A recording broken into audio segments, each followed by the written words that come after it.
선이란 중국 벨기에에서 5세기에 발전하기 시작한 유인물입니다. 대승불교의 한 주소이다. 선의 주로는 중국 대륙에서 한 종파로 성립이 되어 한국과 일본 등지로 전파되는데 이 계통의 여러 분파를 선종이라고 칭하고 이 계통의 불교를 선불교라고 한다. 선종은 도교로부터 영향을 많이 받았다.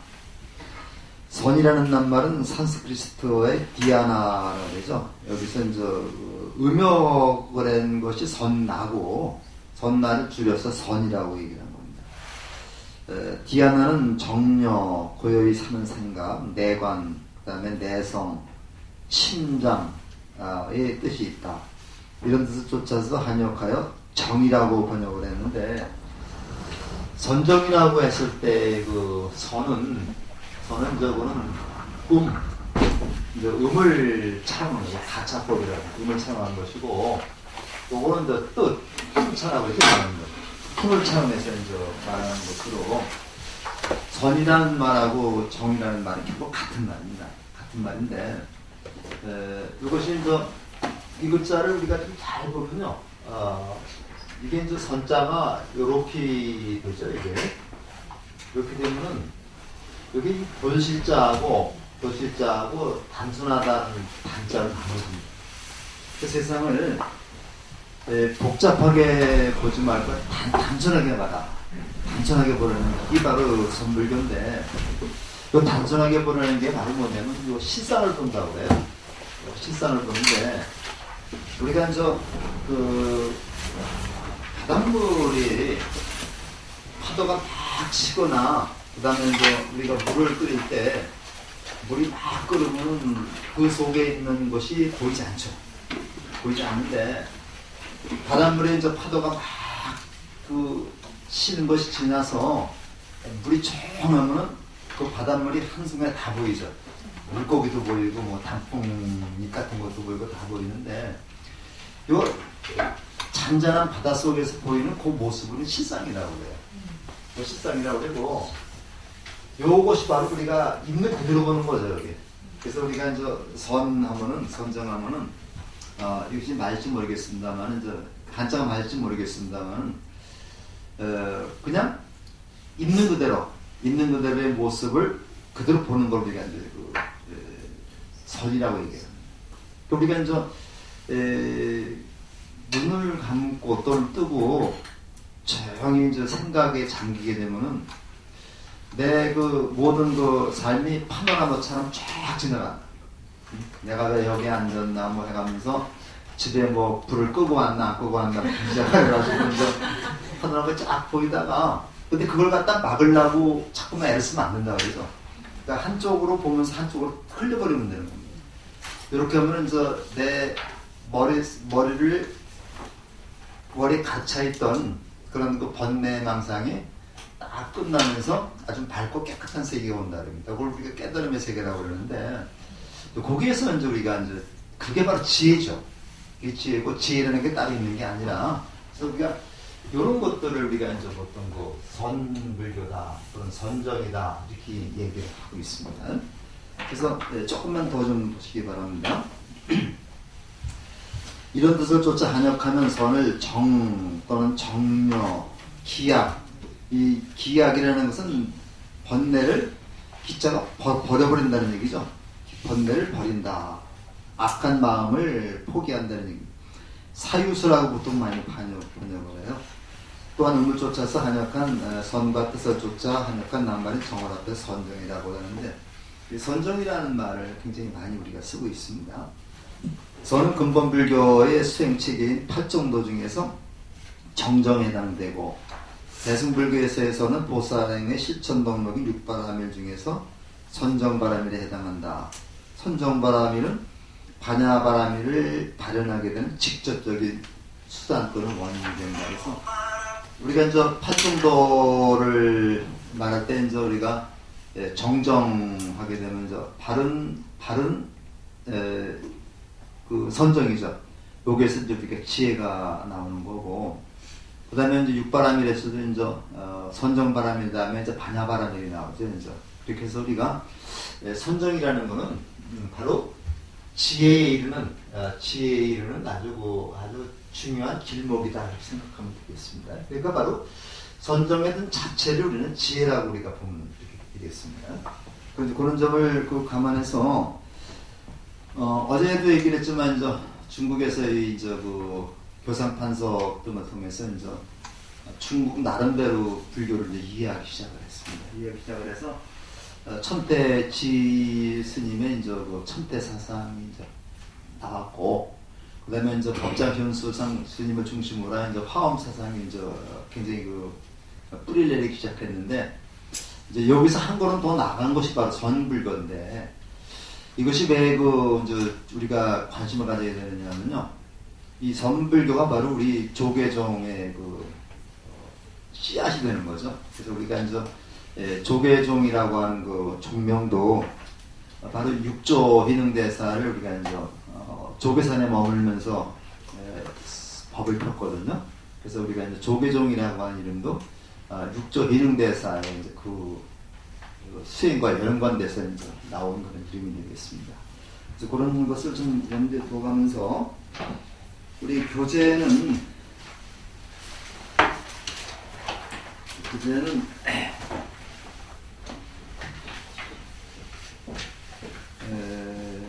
96쪽으로 한번 펴보세요. 여기 이제 중요한 얘기가 나오면 96쪽에 이제 밑에서 5줄을 좀 보시면 여기서부터 선불교가 있습니다.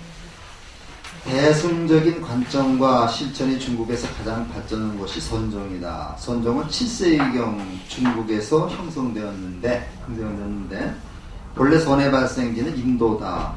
선은 불교 수행의 주행의 수행법이 하나지만 불교 발생 이전부터 있었다. 그래가지고 이제 석가모니 시달타 태자도 계속해서 이제 태자 시절부터 잠부나무라고 하는 나무죠. 잠부나무 밑에서 이제 선정에 들었던 기억이 있습니다. 여기 부처님의 생애에서 배웠죠. 네. 잠부나무 밑에서 이제 선정에 들었었는데 나중에 이제 보행을 끝내고 보리수 앞에 보리수나무 아래에서 이제 깨달음에 들어갈 때 길에 들어갈 때 잠부나무에서의 선정을 떠올리면서 이제 했다는 얘기가 이제 부처님 생애에 나옵니다. 그래가지고 이 선불교 이 불교에서 이 선정이라는 것은 아주 초기부터 불교뿐만 아니라 다른 데서 굉장히 강조됐던 것을 우리가 볼 수가 있습니다. 그리고 부처님의 불상이 대부분 깊은 선정에 들어가 있는 그런 모습을 많이 조각을 하고 있죠. 그 다음에 이제 97쪽을 좀 보시면요. 넷째 줄을 보시면은 고타마부타도 당시 다양한 수행법을 경험해 보았지만 그곳으로는 상사를 해결할 수 없던 길을 도더라고 부다가야의 보리수 아래에서 선정에 들어 마침내 정각을 깨친 것이다. 중국에서 선의 기원은 남북조 시대의 보리달마가 인도에서 동쪽으로 와서 선을 전래한 것이다. 달마는 인도의 남천축 향지왕의 왕자로 출가해서 부처님의 법을 이어 27대라고 그랬는데요. 이건 28대입니다. 28대조가 돼가지고 28대가 되고 이제 달마의 제자가 해가가 2조죠. 그 다음에 승찬, 도심, 그 다음에 홍인, 그 다음에 이제 해능까지 해서 달마 이후에 이제 6조 해능까지 포함하면 모두 33명이 되죠. 이거를 이제 삼삼조사라고 얘기를 합니다.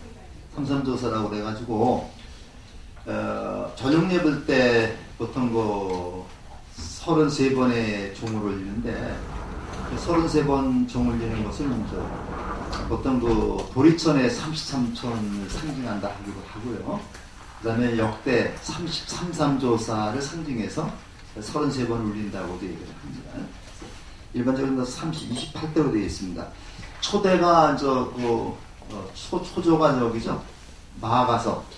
마가섭이고 이제 2조가 안한존자고 이렇게 쭉 나와가지고 이제 용수보살도 있고 만용보살도 있고 그래서 이제 달마조사가 서쪽에서 동쪽으로 오면서 선의 맥이 중국으로 이어졌다 이렇게 얘기를 하고 있습니다.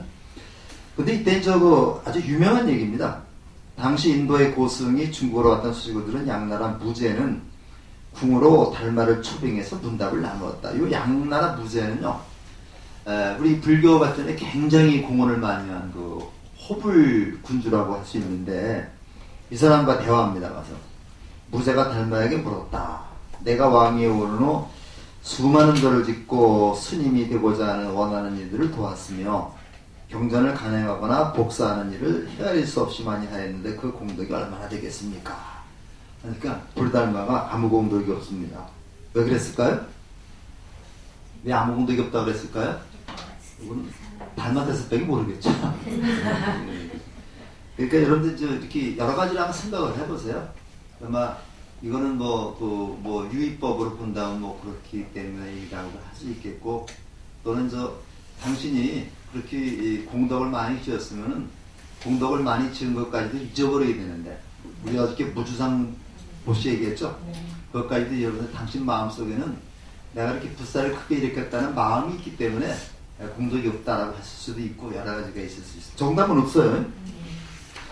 그러한 일들, 그러니까 우리가 그런 일인데 많아요. 우리가 이 불사를 하는데 그 10억을 갖다가 이렇게 보시했다. 그렇죠? 10억을 보시했다는 그 상을 가지고서 덤비 만드는 거죠. 10억을 보시했어도 보시를 안 한 척 그렇게 있어야 되는데, 사람이 그보다 그게 쉽지 않죠. 그러한 일들은 모두가 다 중생 세계에 조금 나은 결과를 얻어서 생사에 윤회하는 원인이 될 뿐입니다. 마치 모양을 따르는 그림자가 비를 잇기는 하나 실체가 없는 것 같기 때문입니다. 우리 법문을 하니까 그것 때문에 어떤 것이 진실한 공덕입니까? 청정하고 원만하게 밝은 지혜를 얻는 공덕이 참된 것이나 이것은 세속의 공덕을 얻지 못하는 것입니다. 무제가 다시 물었다. 불법의 가장 거룩한 근본 의미는 무엇입니까? 근본 자체가 공적하여 거룩한 것까지도 없습니다. 그러면 나를 대면하고 있는 사람은 누구입니까? 모릅니다. 양무제는 그 뜻을 깨닫지 못했다. 그래서 달마대사가 딱 보니까 아직 불법을 펼 수 있는 시기가 아닌 것을 알고 9년 동안 면벽 수행하면서 때를 기다렸다. 이런 얘기들이 우리가 많이 나오는데, 우리가 그 인연법이 도래해야지만 깨달을 수 있는 거죠. 그러니까 너무 우리가 성급하게 하다 보면 되지 않습니다. 우리가 그 집에 가서 그 옛날에 그런 사람도 있었어요. 저기다 과일나무를 딱 심었는데 아침에 일어나 보니까 며칠 지나도 과일나무가 자라질 않는 거예요. 그러니까 다 뽑아버렸습니다. 어떻게 되라고. 그러면 그 과일나무가 죽어버리고 말죠. 그래서 우리가 인연이 성숙될 때까지 기다려야 됩니다. 그래서 우리가 기다림이라는 게 있는데, 우리가 너무 기다리지 못하고 이렇게 조급한 마음 때문에 좀 인연이 불법에 들어올 수 인연이 있는데 너무 성급히 이걸 뽑아가지고 떠나는 사람이 한 있어요. 그 제가 여기에서 저는 한 4, 5년 스님하고 인연을 맺었는데 수많은 사람이 거쳐갔죠. 수많은 사람이 거쳐갔는데 그 중에서 참 몇 분은 정말 아쉬운 분들이 있었어요. 그래서 우리가 오늘 화요일마다 거사회를 한 2, 3년 하고 있는데, 계속 하고 있는데, 거기에 그 거사님들만 나와서 이렇게 우리가 공부를 하고 수행을 하거든요. 했는데, 진짜 내가 한 5명 정도는 진짜 같이 하는 분들이 있었어요. 그 친도회 잠깐으로 충분하고 그랬는데, 요분들을 너무 빨리 활용을 합니다. 그래서 그분들이 조금 실망도 하고 그래서 떠나가 버리는 분도 있었는데, 저는 그래서 우리 불교대학에서 대학반 졸업할 때까지는 좀 그냥 수행하게 내버려 두라고 저를 그렇게 주장을 합니다. 근데 어떻게 알았는지 입문반부터 좀 뽑아나가면 일을 맡기고, 그래서 세무사 학과나 그래서 그런 분들이 굉장히 어떤 때는 마음의 상처를 일찍 받거든요. 그래서 사실은 우리가 인연이 성숙할 때까지 소위 대학반을 졸업해가지고 우리 신도가 될 때까지는 기다려달라. 근데 이거 못하더라. 그래서 난 사실은 그래서 합창단이나 여러 가지 뭐 보연단이나 이런 그 단체 생활도 대학반 졸업하고서 시작하라. 이렇게 난 얘기하고 싶습니다. 근데 기가 막히게 뽑아가 뽑아가서 이렇게 하는데 그래서 이제 그 같이 신행생활을 못하고 하는 분들이 굉장히 많이 있습니다. 그래서 제가 한 5분 정도는 아직 굉장히 아쉬운 분들이 있어요. 누구라고 뭐 지금 저 그분들 중에서도 한두 명 연락이 되고 있습니다. 그리고 네, 거사에 나오시는 분들은 거사에만 나와요. 다른 데 안 나오고 그런 분들이 있어가지고 그런 분들이 자꾸만 이 절에 좀 일에도 참여를 하고 이제 신도에도 좀 관여하고 그래야 되는데 이게 너무 저 인연이 성숙되지 않을 때 전부 다 뺏쓰기 때문에 문제가 되는 것 같습니다. 조금 이건 다른 얘기였었고요. 그리고선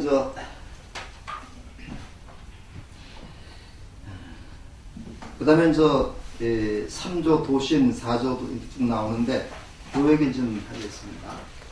그래서 저기가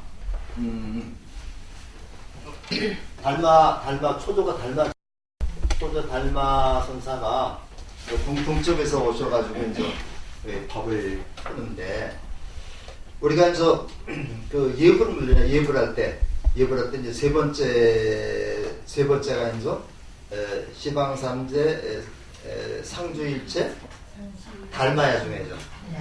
그죠? 지신기명례 제망차례 상주일체 달마야 중에 하는데 이 달마야중을 요거를 이제 우리가 잘못하는 사람은 요거 달마대서로 보고 있더라. 그런 사람이 있어요. 그래서 우리가 이제 예불문을 설명하는데 불타야중, 달마야중이니까 달마야중을 달마대사로 생각하니까 다 아니죠. 이건 다르마. 그러니까 다르마입니다. 그래서 불타야중이 불이죠. 부처님이고 달마야중이 다르마. 법이고 맨 끝에 승가야중이 승에서 불법승이 되는 거죠. 이제 그거하고는 좀 다른 그런 얘기가 되겠습니다. 그래서 이번에 그 9년 멤버 간 다음에 나와서 수행을 하는데 이제 해가라고 하는 해가라는 그 사람이 나옵니다. 굉장히 학식이 있는 유학자였었습니다. 해가라는 사람이 달마를 찾아와서 제자로다가 받아달라 이렇게 얘기를 했어요. 근데 그때 마침 달마대서는 방에 계시고 해가는 바깥에 있는데 마침 눈이 왔습니다. 눈이 왔는데 눈이 뭐 이 가슴까지 뭐 이렇게 좀 쌓였던 모양이에요. 그러니까 그 해가가 자기의 그 의지를 보여주기 위해서 칼을 빨아서 자기 팔을 잘랐습니다.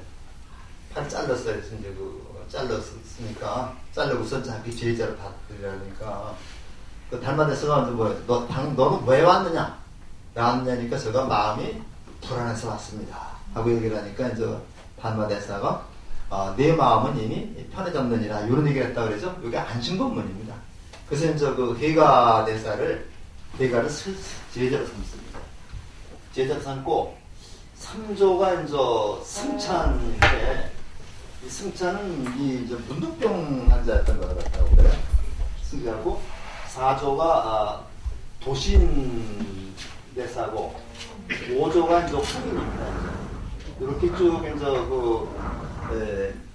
법맥이 이어져 가고 있는데 5조 홍인 세대에 아주 굉장히 걸출한 제자가 하나 있었어요. 신수라는 제자가 있었고 그 다음에 해능이라는 제자가 있었는데 신수라는 제자는 당시 아주 굉장히 학문도 높고 뛰어난 그런 그 제자였었고 제2부 수제자였었고 해능이라고 하는 제자는 나무꾼이었습니다. 나무꾼인데 이게 그 나무꾼인데 길을 지나가다가 나무찜을 지나가다가 어떤 사람이 금강경 있는 소리 듣고서 깨쳤다 그러죠. 그래가지고 이제 홍인대사를 찾아와서 제자가 됐는데, 이걸 제가 요거 좀 적어온 게 있으니까 잠깐 좀 읽어가면서 좀 들어보겠습니다. 요거는 그 육조단경이라는 경전에 나오는 그런 내용인데요. 우리가 이제 예능대사를 좀 잘 알아야 됩니다. 그래서 제가 한번 읽어볼게요. 잘 들어보세요. 예능은 성이 노씨이며 광동성 조경도 신흥에서 태어났다. 예능은 어려서 부친을 여의고 홀어머니를 모시며 뗄나무를 팔아 연명하던 가난한 나무꾼 소녀였다. 어느 날 안도성이 금강경 읽는 것을 듣고 문득 마음이 밝아져 안도성에게 물었다. 어느 곳에서 오셨기에 이 경전을 가지고 있습니까? 안도성이 말하기를 나는 귀주 황매연 동빙무산에서 오조 홍인대사를 예배하였는데 그곳에 문화생이 1000명이 넘는다. 나는 그곳에서 오조대사께서 승려와 속인들에게 이 금강경 한 권만 지니고 읽으면 곧 부처를 이루게 된다는 말씀을 들었다고 하였다. 예능은 안도선에게 은 100냥을 보시받아 어머니께 드리고 황매의 빙부산으로 가서 오조 홍인대사에게 예배했다. 그 다음을 잘 들어보시기 바랍니다. 홍인대사께서 이 해능에게 묻기를 너는 어느 곳 사람인데 이 산까지 와서 나를 예배하느냐? 또 내게서 사삼슬에 구하려는 게 무엇이냐 하고니 해능이 말했다. 제자는 영남 사람인데 지금 큰 스님을 예배하는 것은 오직 부처되는 법을 구하려 할 뿐입니다. 너는 영남 사람이 오랑캐인데 어떻게 부처가 될 수 있단 말이냐? 하니까 해능이 사람에게는 남북이 있으나 부처의 성품은 남북이 없습니다. 오랑캐의 몸은 스님과 같지 않사오나 부처의 성품에 무슨 차별이 있겠습니까? 이렇게 당돌하게 얘기를 하니까 이제 홍인대사가 그 해능의 성품 품성 알아본 거죠. 알아보고 나서 이제 바로 또 저기 하게 되면요. 활동을 하게 되면 제대로 삼으면은 반발했을 것 같으니까 방앗간에 가서 이제 방화를 찍게 합니다. 그래서 8달 동안 이제 방화를 찍었어요. 방화를 찍으면서 이제 있었는데 하루는 홍인대사께서 문화생을 다불러 말했다. 너희들이 각기 반야의 지혜를 써서 개성 한 수씩을 지어 나에게 가져오거라. 내가 너희들의 개성을 보고 만약 큰 뜻을 깨친 자가 있으면 그에게 가사와 법을 부척하여 6대 조사가 되게 하리라. 사람들은 물러나와 의논했다. 신수화상은 우리들 중에 대사형이므로 굳이 우리들이 개성을 이어 큰 스님에게 바칠 필요가 없다. 신수사형이 법을 얻은 후에 6조가 되면 되지 않겠는가. 신수는 해능보다 먼저 오조 홍인의 문으로 들어와 박학다식하기로 유명한 사람으로 해능에게는 대선배라고 할 수 있다. 신수는 이것을 알고 심한 부담감을 느껴 번민을 하다가 사람들이 다 잠이 든 상경에 남쪽의 복도에 몰래 개성을 적어넣었다. 그래서 신수는 굉장히 박학다식하면서 수행도 잘한 사람입니다. 이 사람이 이제 육조가 될 것을 다 예상하고 다른 사람들은 시를 쓰지 않았는데 신수 혼자서 이제 시를 써붙인 겁니다. 그 시가 간단히 하기 때문에 좀 여기다가 좀 소개를 해주겠습니다.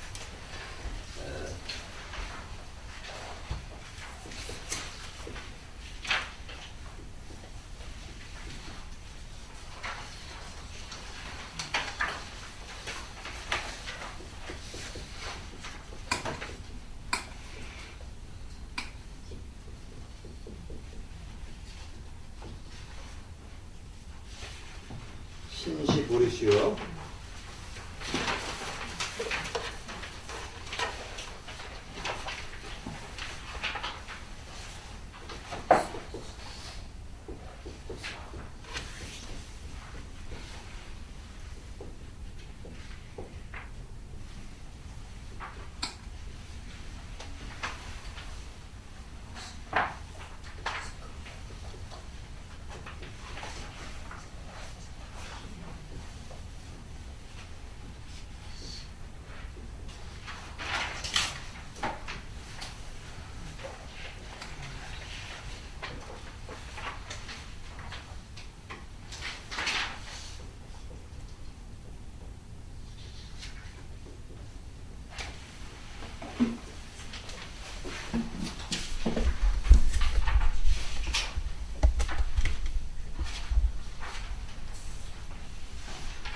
이렇게 적어놨죠. 먼저 보면요, 신시 보리수요. 신시 보리수. 그러니까 몸은 곧 보리수고, 내 몸은 곧 보리수고, 깨달음의 나무라는 얘기죠, 보리수가. 그 다음에 시며 명경대라. 마음은 명경대, 아주 밝고 깨끗한 거울과 같다. 거울 같다. 시시 근불식. 이 불식이라는 말은 뭔지를 털고 닦는다는 얘기죠. 때때로 열심히 털고 닦아서 그 보리수가 이제 그 보리수에 있는 거, 그 다음에 명령대에 있는 것을 털고 닦아서 그 야신의 티끌과 먼지가 이건 하지 말라는 얘기예요. 하지 말아라. 티끌과 먼지가 붙지 않게 하라. 그런 얘기입니다. 이런 그 시를 갖다 딱 붙여놨어요. 근데 우리가 보면요, 그냥 저도만 알아두시기 바랍니다. 몸은 보리수고 마음은 명령대와 같으니까 때때로 열심히 털고 닦아서 먼지와 티끌이 묻지 않게 하리라. 이렇게 이제 써붙였습니다. 써붙이니까 오조 대사가 이제 아직 이 시를 보고서 아직 문 앞에까지는 왔는데 방에까지는 들어오지 못했다고 표현을 했습니다. 그러니까 아직 열심히 수행 노력을 하긴 하는데 깨달음은 이루지 못했다는 얘기가 되겠죠. 그렇게 이제 얘기를 했는데 이 어린 해능이 이제 글도 모르는 사람입니다. 해능이 이제 그 곁을 지나가는데 어떤 사람이 이제 이 시를 읽는 거예요. 이 시를 읽으니까, 그것을 듣고, 예능이 보기에 아주 깨달음을 이루지 못하시라고 생각을 하고서 자기가 시를 읊었습니다. 자기가 시를 읊어서 다른 사람을 통해서 거기다 쓰게 했어요. 근데 그 시가, 무슨 내용이냐면요. 여기 두 개만 써놓고 얘기를 하겠습니다.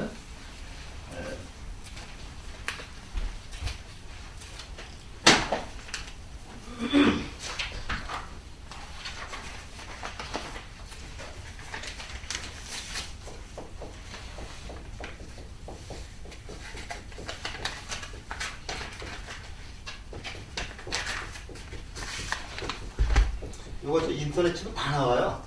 적지 마세요.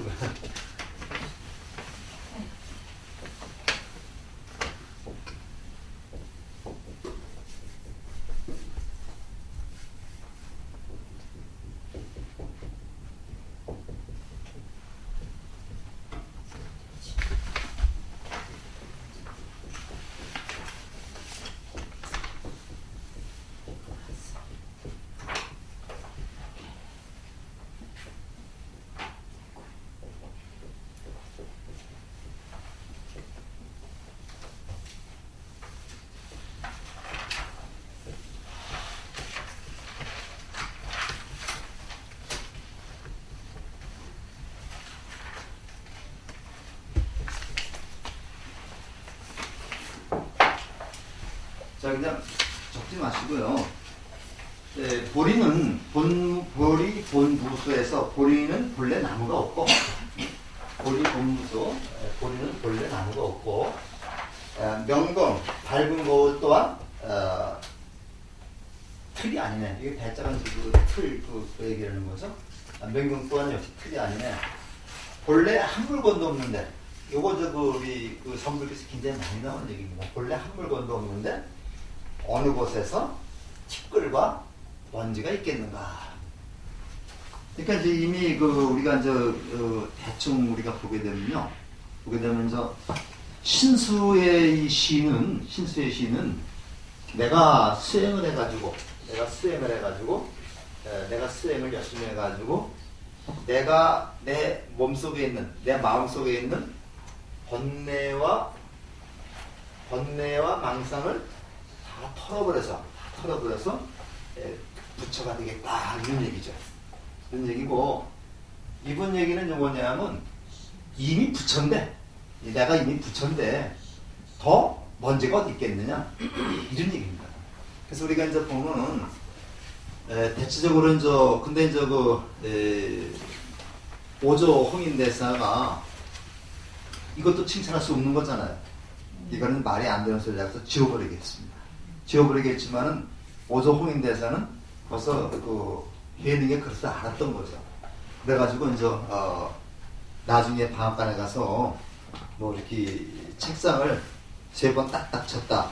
3번 치는 것은 삼경에 오르는 표시라고 해가지고 나중에 삼경에 몰래 불러가지고 신수에게 금강경을 강의했습니다. 그래서 그런 얘기 어느 부분에서 될까요?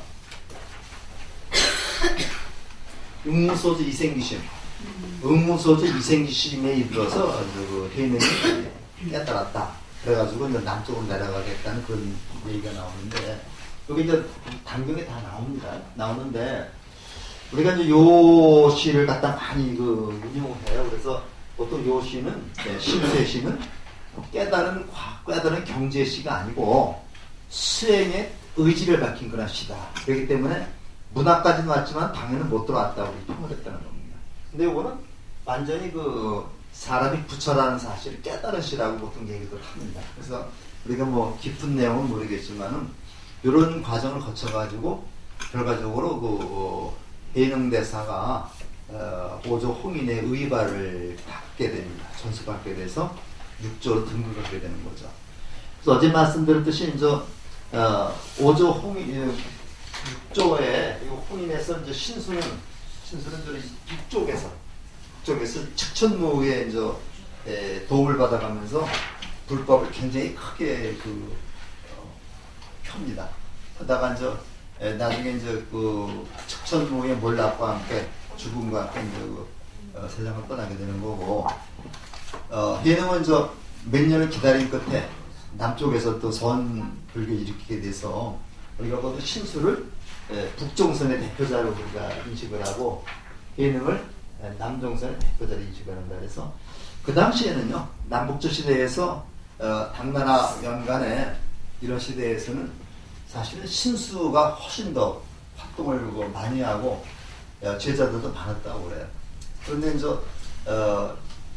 해능의 제자의 신혜라는 사람하고 신수하고 이제 법권함을 해가지고 신혜가 이제 익히게 되죠. 그래서 정식으로 이것이 육조가 됩니다. 육조가 되면서 이제 조계산에서 이제 법을 펴게 되는데, 이때부터는 이제 의발을 전수하는 관행이 없어져 버립니다. 없어져 버리는데, 이 바로 해능 대사의 언행을 제자들과 대담을 기록한 책이 육조 단경이 됩니다. 근데 우리가 보통 보면요, 이게 사실은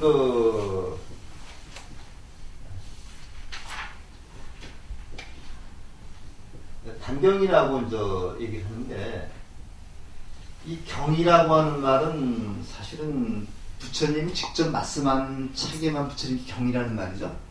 그 부처님의 말씀이 아닌 데는 전부 다 경이라는 말을 붙이지 않는데, 유일하게 육조 단경에만 경이라는 이름을 붙여요. 이것은 무슨 얘기냐면요, 육조 단경에 쓴 해능대사는 부처님의 버금가는 분이다. 그래서 오히려 어떤 면에서는 부처님보다 더 높이 평가하는 사람들도 있습니다. 그래서 이거는 다시 말해서 중국 사람들이 완전한 중국화된 불교를 창시하는 분이기 때문에 이제 이 경자를 이제 붙이는데, 우리나라 사람들이 육조 스님을 왜 부처님보다 더 이렇게 받들고 있어요. 쌍계사는 전 한번 가보셨어요? 저기 하동에 쌍계사가 있죠. 거기 가면 저기 금당이라고 하는, 이렇게 가다 보면 들어가면 대웅전은 오른쪽으로 가고요, 왼쪽으로 이렇게 계단 올라가면 금당이라는 데가 있고, 육조 정상탑이라는 게 있습니다. 법당 안에 탑이 있어요.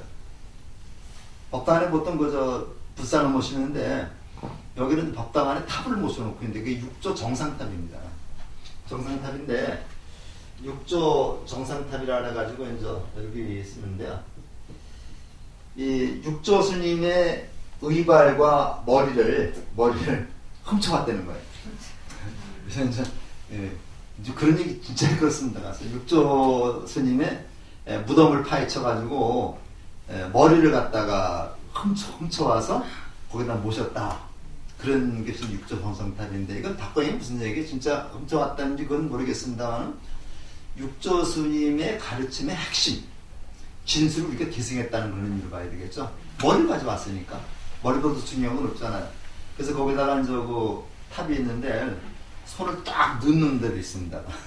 손을 딱 넣으면 뭐가 잡힌다 그러는데, 나는 손을 넣어봐도 아무것도 잡히지 않고. 근데 이제 그렇고, 우리가 이제 보면 육조 스님의 이제 의발을 가져와가지고, 우리가 이제 육조 스님의 그런 사상을 계승했다는 것까지는 좋은데, 만드는 설화 같아요. 그래서 우리가 조계종이라고 하는 종명도 육조 스님의 이제 수행했던 조계산에서 이제 떼온 거죠.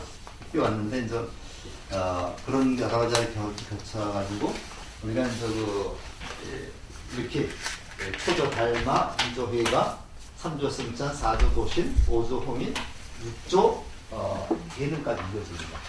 근데 우리가 이제 여기서 설정이 그 해능 스님은 저 나무꾼으로 그 글을 몰랐다 그러는데, 진짜 글을 몰랐는지 알았는지 그건 모르겠습니다. 근데 내가 보기에는 글을 몰랐던 것 같진 않아요. 그 단경을 보면 아주 부처님처럼 뭐 선남자 해가면서 이렇게 하고 그러는데, 그렇고, 이분은 신수는 굉장히 박학다식한 사람이었다. 굉장히 박학다식하고 교학에 아주 뛰어난 분이었다. 이렇게 얘기를 하는 겁니다. 근데 걔는 교학을 전혀 모르는 사람이었거든요. 그래서 요거는 이제 교학보다 선정의 중요성을 강조하기 위해서 의도적으로 이렇게 좀 말한 것이 아닌가, 그런 생각을 한번 해볼 수가 있습니다. 조금 더 좀 그 유인물을 좀 보시기 바랍니다. 선종의 그 교의와 특징의 선종의 최대의 목적이자 핵심적인 교의는 견성성불이다. 사람의 본성을 딱 보고 관찰해서 부처가 되는 그런 것이다. 그래서 선종은 모든 인간이 내면에 본래 불타가 있다고, 불성이 있다고 믿고 수행을 이용해 자기 내면에 있는 본래 불타를 발견하여 열반에 도달하는 것을 최대의 목적으로 삼는다. 그래서 견성성불이라는 말은 자기 내면에 있는 본래 불타를 수행을 통해서 발견해가지고 성불하는 것을 우리가 견성성불이라고 말합니다. 수행면에서는 좌선이나 참선을 중요한 수행방, 즉 선종의 특징으로 정진을 수단으로 삼는다. 선종의 교의 성격을 띠며 실천하는 특징을 가장 잘 드러내는 문구는 이심전심, 견성성불, 분립문자, 교회문자다. 이런 문구는 선종이 교정과 판이한 독자성이 있다는 사실을 드러낸다고 했는데, 이게 조금 좀 순서가 뒤죽박죽이 됐습니다. 그래서 이렇게 정확히 얘기하면요, 이렇게 쓰는 게 좋습니다. 이렇게 해서 우리가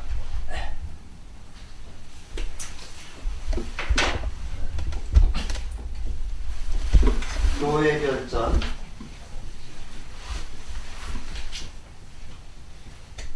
분립문자, 교회 결전,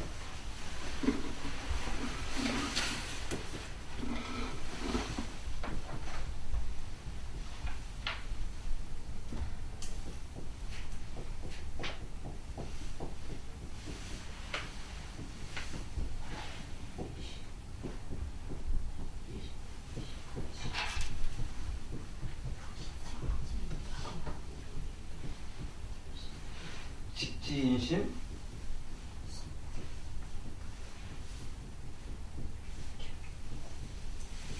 이렇게 정리하는 것이 가장 일반적인 16자가 되죠. 교회 결전이라고 하는 말은 많이 들어보셨겠습니다만은, 부처님의 가르침을 교라고 되죠. 부처님 말씀이 교라고 해가지고, 부처님이 경전에서 하신 말씀 외에, 그죠? 경전에서 하신 말씀 외에 별도로 전하는 게 있다. 별도로 전하는 게 이게 이심전심입니다. 부처님이 경전에 나타난 그런 그 가르침 외에 따로 전하는 게 있는데, 이것은 뭐 어떻게 하냐? 분립문자, 문자를 세우지 않았다. 문자에 의하지 않고 뭐에서 정했겠어요? 마음에서 마음으로 전하는 거죠. 신전심입니다. 마음에서 마음으로 전했다. 문자를 따로 세우지 않고 마음에서 마음으로 전했다. 근데 그 내용이 뭐냐? 직접 사람의 마음을 가리켜서 잘못 썼네요. 이게 직진심입니다. 직지사랑하는 절 있죠. 직접 사람의 마음을 가리켜서 그 본성에 있는 불성을 드러내 보이는 것이 바로 성불이다 하는 얘기입니다. 그러니까 바로 요 내용이 요것이 바로 성불교의 내용이라고 볼 수가 있겠습니다.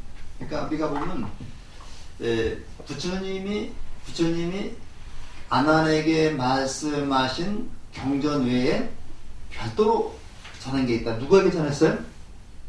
누구에게 전했어요? 가섭존자에게 전했어요. 그래서 가섭이 초조가 되는 거죠. 그래서 우리가 이제 가섭과 이제 부처님 사이에는 세 번의 이심전심이 있다 그러죠. 세 번의 이심전심이 있다 그러는데 이제 첫 번째가 이제 사람 제자들이 많은 가운데서 뭐 연꽃이라고도 그러는데 무슨 꽃인지 물꽃입니다. 꽃을 하나 딱 들고 나왔더니 다른 사람은 아무도 그 의미를 몰랐는데 가섭만이 하고 빙그레 웃었다. 그런 이제 그 이심전심의 첫 번째입니다. 이게. 그래서 염화미소라고 얘기를 하는데 아마 이 연꽃이라고 하면은 연꽃이라는 것이 이제 그 지저분한 연못에서 피죠. 근데 그 지저분한 더러운 그 물에 물들지 않고 고고함을 자랑이 연꽃입니다. 이게. 연꽃은 항상 그렇죠. 그래서 바로 그런 것이 불교의 이치라는 사실을 가섭에게 전해줬다. 두 번째는 그 다자탑전 분반자라고 해가지고 다자탑이라고 하는 탑 아래에서 부처님이 설법을 하고 계신데 몽두남발을 한 그 가섭, 몽두남발 그 저기도 안 하고 뭐 면도도 안 하고 머리도 안 깎고 옷도 갈아입지 않은 냄새가 물씬물씬 나는 그런 가섭이 이제 왔는데 다른 사람은 아무도 그것이 누군지 몰랐는데 부처님만이 가섭을 알아보고 자기의 자리를 반대해줬다. 이게 이제 그 다자탑전 분반자라는 겁니다. 그 다음에 세 번째는 이제 부처님이 그 산화쌍수 아래에서 돌아가셨을 때 가섭은 거기 없었어요. 안함만 있었고요. 나중에 이제 가섭이 부랴부랴 제자들과 함께 오니까 부처님이 입관한 상태였더라. 그래서 이제 안함 보고 부처님이 얼굴을 한번 좀 뵙게 해달라고 그랬더니 안함이 거절을 했습니다.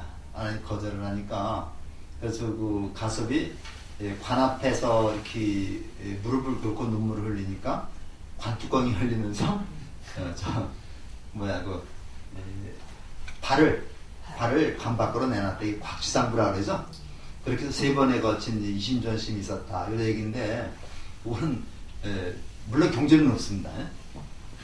경제는 없습니다. 경제는 없어가지고, 나중에 저기가 아마 그 선불교를 주창하시는 분들이 나중에 만든 설화인지 그건 모르겠습니다. 그래서 어쨌든 간에, 가섭과 그 부처님 사이에는 세 번에 거친 이심전심이 있었다. 이런 얘기를 하고 있는데, 그래서 우리가 이제 문자를 세우지 않는다. 문자를 세우지 않고 마음에서 마음으로 전하는 것이 이제 선정인데, 이걸 우리가 사자상승이라고 그래요. 스승과 제자 사이에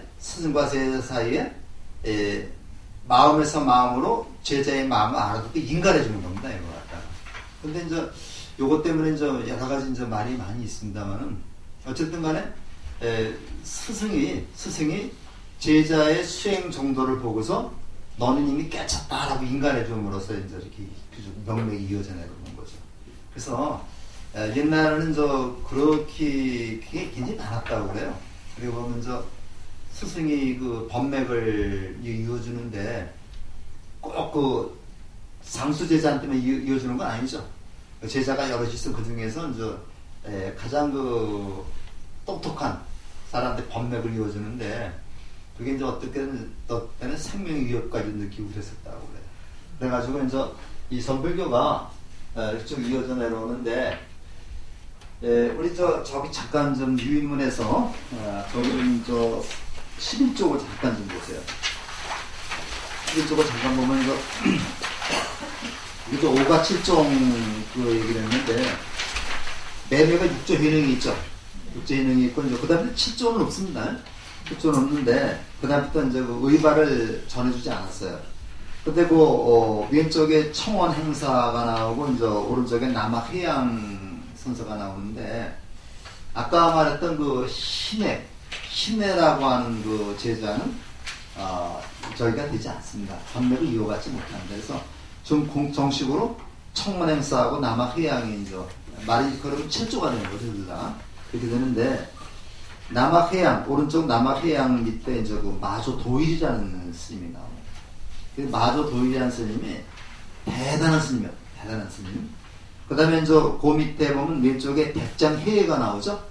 그 백장해가 나오는데 요분은 이제 백장청규라고 해가지고 하루 일하지 않으면 하루 먹지 않는다. 이것 때문에 굉장히 유명한 분이죠. 일일 불작이면 일일 불식이다. 일일 불작이면 일일 불식이다 해서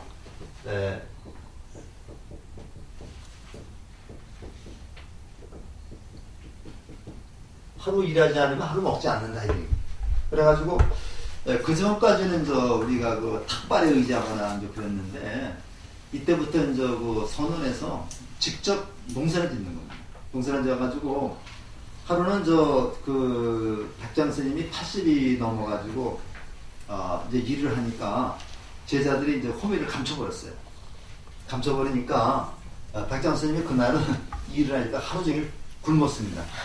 굶어가지고 이제 그 다음부터는 일을 하고 한 120살까지 살았다고 그러거든요. 그러는데 이때부터 이제 그 사원 경제가 자립하는 겁니다. 그러니까 우리 사원 경제가 그 전까지는 불자 신도들에 의해서 이제 먹고 살았는데 이때부터 자립화돼 가지고 실제로 이제 절에서 농토를 갖고 와서 곡식을 해서 먹었던 거죠. 이래서 땅을 늘려가면서 이제 점점 땅이 많아지니까 나중에는 그 사원에서 소작을 두게 되는 거죠. 이게 사촌입니다, 이게. 그래서 이러한 병폐가 나중에는 굉장히 많이 이제 일어났는데 지금 이제 우리가 조계종 초창기에는 이 땅들이 엄청 많습니다. 그 본사급 때문에 땅들이 많은데 이건 이제 많이 갖다 팔아먹기도 하고 지금도 본사 가면 본사급 저 차례 가면 경매가 엄청 넓죠. 그 입주문 들어가면서 계속 보니까 이제 이런 것들이 이제 되는데 이거 잘 활용이 되면 되는데 이게 이제 조금 공심으로 하지 않고 사심이 들어가게 되면 전부 다 이제 내 거 참게 되는 거죠. 그래가지고 그 전에 이제 우리가 보면 그 본사급에서 싸움들이 많이 났어요. 특히 신흥사에서 살인 사건도 나오고 그런 경우도 있었는데 이게 돈이 참 그런 겁니다. 그 백장해의 그 제자 중에서 황벽해운하고 그 다음에 인제의연이 나오죠. 그래서 우리가 요 여러 사람들이 굉장히 중요하지만 우리가 꼭 기억해야 될 그 스님들은 육조 해능 스님, 그 다음에 마조 도일 스님, 그 다음에 임제의연 스님. 요 세 분은 아주 우리 불교, 우리 선불교에 굉장히 영향을 많이 준 그런 분들이 있습니다. 그래서 조금 쉬었다가 이제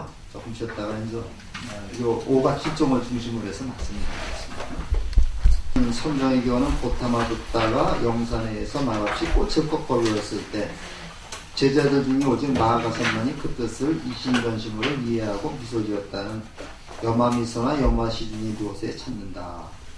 영가현가 육조 해능의 제자인 증도가라고 하는 그 책이 있습니다. 굉장히 유명한 책이라 그 증도가를 그 성철 스님이 해설하는 게 있습니다. 그래서 그 다른 책보다도 성철 스님이 해석한 그 증도가 이거 한번 납작해요. 한번 읽어보시면 좀 좋을 것 같고요. 선정의 전통에서는 마가섭을 선법에 받아 이어준 제1조로 숭배한다.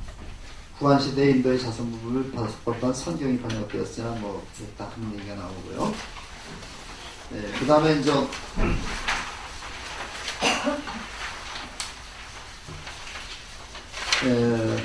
그 10페이지에 이제 그 여섯째 줄 보시면요. 보리달마의 선법은 2조 해가를 거쳐서 3조 승천으로 전해졌는데, 해가와 승천은 북쪽 파불, 이제 그 해불이죠. 를 피해서 소주의 원공산에 숨어 지냈다. 이후 선법은 3조 승천으로부터 4조 도신으로 전해졌는데, 귀주 황매산에서 많은 문화생을 거느리고 선법을 설한 4조 도신과 5조 홍인의 동산 법문에서 다수의 탁월한 지혜를 배출하기 시작했다. 이 책 중에 조당집이라는 책이 있습니다.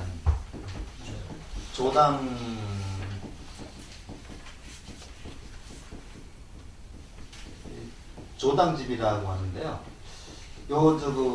우리 선종의 계통을 쭉 적어놓은 책인데,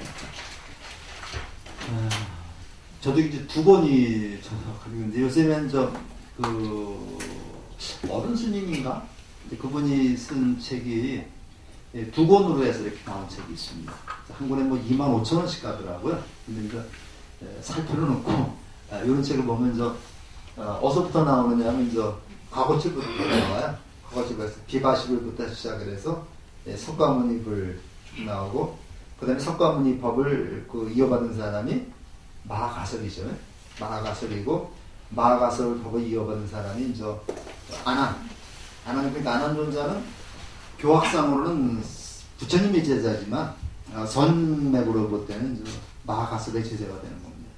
이렇게 해서 쭉 나와가지고 이게 중국까지 쭉 나오는데, 우리나라도 요걸 계승했다고 그래서 지금 뭐 어떤 부신 도문스님은 가섭 부처님의 70몇 대 그 제자다 이렇게 나옵니다. 그리고 종종스님은 부처님으로 따져가지고 몇 대다. 보통 70대, 80대 정도가 지금 나오는데, 여기 법맥입니다. 법맥. 그래가지고 제자들이 좀 많이 있는데, 예를 들어서 성처스님 같다면 성처스님의 제자들이 많이 있죠. 천재스님도 있고, 천재스님이 맞상자입니다. 천재 맞상자고, 그 다음에 원택스님도 있고 많이 있는데, 이 중에서는 누가 법맥을 이어받았느냐, 이거 가지고 따지는 거죠. 이제 그렇게 따지는데, 이 관계는, 이 아버지와 이 아들의 관계는, 우리가 보통 말하는 스승과 제자의 관계는 집에서 말하는 아버지와 아들 부자 관계 이상으로 더 큰 거예요. 법맥으로 이어져 가는 거니까요. 이제 그렇게 이제 얘기를 해서, 우리 스님도 지금 상자가 몇 분 계시죠. 그래서 그 중에서 스님의 법맥을 또 정식으로 이어받는 분들도 있을 겁니다. 그 최근에는 우리가 경허 스님부터 많이 얘기를 해가지고, 경허 스님의 법맥을 이어받은 분이 제자들 몇 분 있었습니다. 수어 스님도 있었고, 해월 스님도 있었고, 망공 스님도 있었고 그랬는데, 대체로 망공 스님이 법맥을 이어받은 거로 이렇게 얘기를 하고 있죠. 그래서 이제 쭉 나오고, 이 망공 스님의 법맥을 이어받은 분이 또 우리 용화사 어떤 스님이죠? 정강 스님. 정강 스님이고, 정강 스님 법을 이어받은 사람이 용화사 그분이 어떤 스님이죠? 송담 스님. 그래서 우리가 보통 한국 불교의 정통 법맥으로 저기 꼽습니다. 경허 스님, 망공 스님, 그 다음에 무슨 스님이라 그랬죠? 전강 스님, 송담 스님. 이게 그 기본적인 법맥이라고 얘기를 하는데, 그 밖에도 망공 스님의 경허 스님의 제자 중에서 해월 스님의 법맥을 이어받은 분들이 있고, 또 수어 스님의 법맥을 이어받은 분들이 있고 이렇게 있습니다. 어떤 게 라고 말할 수 없지만은 일반적으로 그렇게 얘기를 하더라고요. 그 다음에 5조 홍인을 대표할 정도로 전형이 될 만한 특징 있는 제자로서는 신수와 희인이 있었는데, 이 사람들은 선정을 크게 발전시켰다. 신수는 북종이라고 부르는 북종선을 개종했고, 개종이라는 말은 종파를 열었다는 얘기입니다. 10개짜 씁니다. 그 다음에 홍인의 뒤를 이어 선종의 제6조가 된 희능은 남종이라고 불리는 남종선을 개종했다. 이후 남종선과 북종선의 선종은 한반도와 일본으로 전파되는 남종선이 주류가 됐다. 그리고 북종선은 사라져버렸습니다. 그래서 이 북종선에서는 대체적으로 점수서를 주장했다. 예. 아까 신수 스님의 그 시를 보면은 몸은 보리수고 마음은 거울이다. 거기에 띈 때를 벗겨내는 것. 벗겨내면 내가 보리를 증득한다 그랬죠. 이게 바로 뭐냐? 그 때를 벗겨내는 게 수행입니다. 이게 한 번에 한다니까 점차적으로 이렇게 벗겨내서 이제 그 깨달는 거고, 그 다음에 이제 회능 스님의 저기는 나는 이미 부처라는 얘기죠. 나는 이미 부처니까 만지고 뭐고 없다. 이거는 우리가 도노라고 얘기를 합니다. 가서.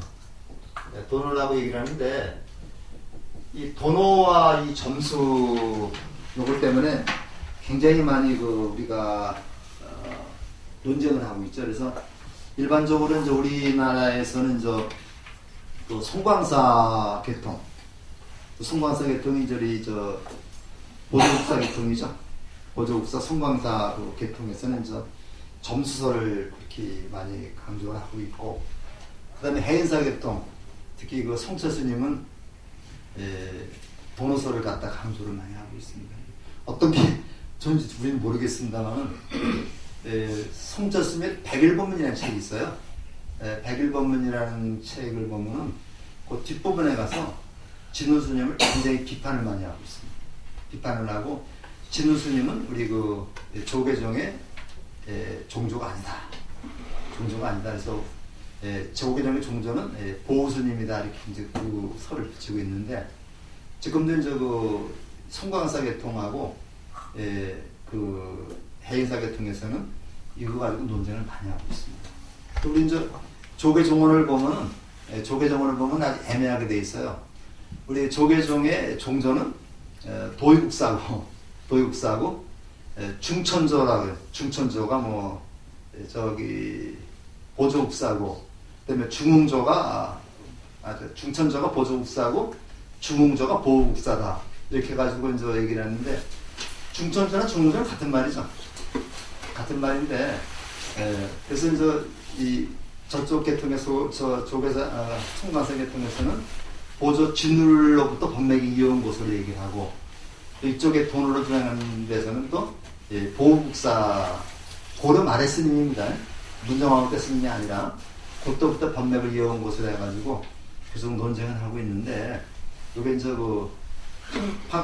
종파 간에 이제 건전한 논쟁이면 바람직하죠. 근데 이것이 이제 인신공격으로 가면 좀 곤란하지만, 그래서 이렇게 하면서 지금 이제 되고 있고, 그래서 어떤 분들은 점수 도노라고 그래.